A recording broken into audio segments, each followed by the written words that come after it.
let you in on a little secret. In the lead up to Apple's big Mac and iPad event last month, Engadget actually pre-wrote a story about Apple killing off the MacBook Air line. It just seemed inevitable. Apple's 13-inch Ultra Portable had gone so long without any meaningful updates. Really, it was time for it to die. Or not. Needless to say, we did not run that article we had prepared. Instead, Apple gave the Air an overhaul, changing just about everything except for the name. Where to begin? A Retina display with much thinner bezels? Check. Apple's newer butterfly keyboard? Yep. Touch ID and louder speakers? Yes and yes. A stripped-down selection of ports? Sigh. Anyway, in many ways, it's the machine that Air holdouts have been waiting for, and I ultimately believe it will please a lot of people. But with a starting price that's so close to the entry-level MacBook Pro, a lot of shoppers are going to have a tough decision to make. The best way to describe the new Air, it looks like a mashup between the 12-inch MacBook and the 13-inch MacBook Pro. Just like the smaller MacBook, it comes in silver, space gray, and gold, with that gold being a first for the Air. Fun fact, this is the first Mac whose enclosure is made completely from recycled aluminum. That's exciting, but you'll find the fit and finish are the same as ever. That's a good and a bad thing. The smooth aluminum surfaces look great, but be careful, they scuff really easily. I scratched mine a few days in, and I'm still a little bummed about it. As you'd expect, this thing is a lot more compact than it used to be. 17% smaller and a quarter pound lighter, down to 2.75 pounds. It's still not as light as the 12-inch MacBook, which weighs just 2 pounds. But having used the older Air for many years, I can say this new model is noticeably lighter. It's easier to carry in one hand on my way between conference rooms, and it takes up less space in my bag, too. On the other hand, the new Air has a couple things the 12-inch MacBook doesn't. It's got 2 USB-C ports, whereas the smaller machine has just one. Sadly, there's no more SD card slot. In happier news, though, the new Air has a Touch ID sensor in the upper right corner of the keyboard, which I am very excited about. Until now, the cheapest Mac with Touch ID was the $1799 MacBook Pro, and even then you have to put up with the Touch Bar, which some of us can do without. I just love Touch ID, by the way. The setup process was fast and easy, and since then, the sensor has consistently recognized my fingerprint on the first try. I use it not just to log into the system, but to buy stuff in iTunes. If I wanted, I could also buy things online in Safari from certain websites, and also open password-protected notes in the Notes app. At this point, whenever I go back to my old Air, I find myself reaching for the Touch ID sensor, and end up disappointed when I remember it's not there. By the way, if you're worried about Apple getting a hold of your fingerprints, don't be. Your biometric data is stored on Apple's T2 security chip, which is the same chip that allows the Air to accept Hey Siri commands. As it happens though, Touch ID isn't the only thing the Air and MacBook Pro have in common. The Air now has a Retina display, fricking finally. If you've been holding off on upgrading from an older Air, you're in for a real treat. This 13.3-inch 2560 by 1600 panel is brighter, sharper, and more vibrant than the more washed-out 1440 by 900 display it replaces. That said, this is not new display tech for Apple. In fact, it's the same kind of panel used on the 12-inch MacBook. And for regular use, it's just fine. I've spent hours doing work on it, I've watched movies in my off hours. It all looks pretty good, though the screen doesn't get as bright as a MacBook Pro. The glossy finish also means you might sometimes have to play with the screen angle, but that's really not that big of a deal. As a word of caution, if you're someone who edits photos or videos for a living, or otherwise has just a really discerning eye, you're going to get a much wider color gamut if you buy the 13-inch MacBook Pro instead. That said, you might not know what you're missing unless you see a side-by-side comparison, and even then, you can probably do without.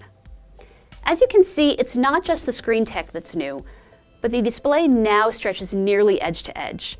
Gone are those old, thick, chunky bezels, and in their place, a much thinner border that Apple says is 50% narrower. Despite having skinnier bezels though, there's still room for a FaceTime webcam up top, which is more than I can say about other ultra portables. Some other laptops, like the Dell XPS 13, stick the webcam on the lower bezel, which makes for some unflattering Orson Welles-ish angles during video calls. No, thank you. To match that new screen, Apple also upgraded the audio.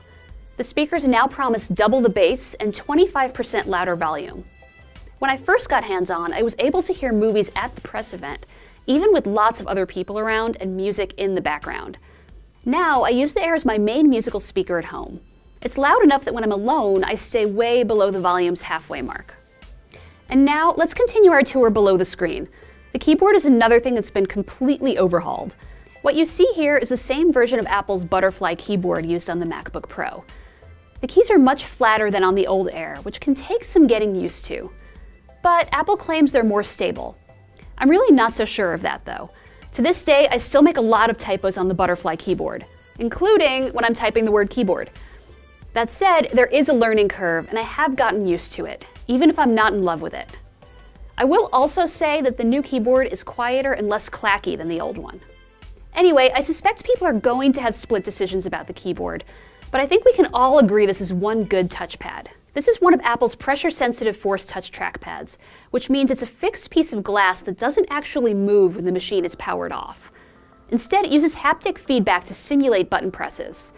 You can also do what Apple calls a force click, applying pressure to do things like preview an address in Maps or fast forward extra quickly in iTunes. Personally, I don't have much use for those gestures, but setting aside all that, this is just a really good trackpad.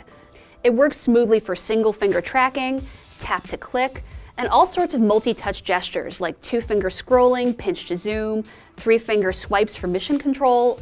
You get the idea. What's interesting is that as much as the Air has changed on the outside, its performance isn't drastically different from what you're used to on the older model. It's true, the new MacBook uses an 8th generation Intel Core i5 processor, but it's one of Intel's lower-powered Y series chips. Don't get me wrong, that's still going to be good enough for a lot of people out there. In my case, the Air had no problem keeping up with my daily routine, which mostly includes Slack, Spotify, Messages, Telegram, the Notes app, and like 20 or so Chrome tabs open at a given time. I was also able to connect a monitor through one of the Thunderbolt 3 ports and stream election coverage at full screen with no problem. In fact, Apple says the Air can power either 2 4K displays or one 5K monitor. Unlike the 12-inch MacBook, the Air actually does have a fan inside, and it does a good job keeping the machine cool. Not once did this thing get hot or burn my legs. The keys got a little warm after I took some Google Hangouts calls through Chrome, but even that wasn't concerning. As for the fan, I mostly didn't hear it and often forgot it was there. The one time I really made it spin was when I attempted to play a 4K YouTube video at full screen, and that did not go well. Stick to 1080p though, and you'll be fine. As for battery life, Apple claims the Air can get 12 hours on a charge if you're web surfing in Safari, and 13 hours if you're playing back video in iTunes with Wi-Fi off. You know, if you're on a long-haul flight or something. I tried replicating Apple's video test, and I got 12 hours and 35 minutes, so pretty close. The web browsing, though, I'm not really sure where Apple got that figure. For my part, if I was just doing email and Slack and what have you, I kept finding myself on track for a 7-hour day. That's not bad, it's just not 12 hours. All told, I really like the Air, and I think it's going to be a good fit for a lot of people. The problem is, it starts at $1199, and the 13-inch MacBook Pro costs just $100 more at $1299. It's a bit of a tough trade-off because the entry-level Pro does not have a Touch ID sensor, but it gives you a lot more performance for the money. Whereas the Air has just one processor option, and a lower-powered CPU at that. The Pro has higher clock chips and a Core i7 option. If you go with the Touch Bar MacBook Pro, you get quad-core processor standard. The thing about that is, the Touch Bar MacBook Pro costs $1799, at which point you're in a totally different ballpark price-wise.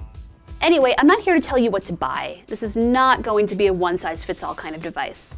Really, nothing is. That said, it's clear that if you're considering one of these two MacBooks, you have a tough decision to make. The Air is a great all-around, all-purpose machine, and I think it ticks off a lot of boxes. But if you need all the power you can get and you don't think Touch ID is that great anyway, maybe you're a Pro kind of person. Good luck figuring it out, and Apple, if you're listening, maybe it's time to streamline your laptop lineup, okay?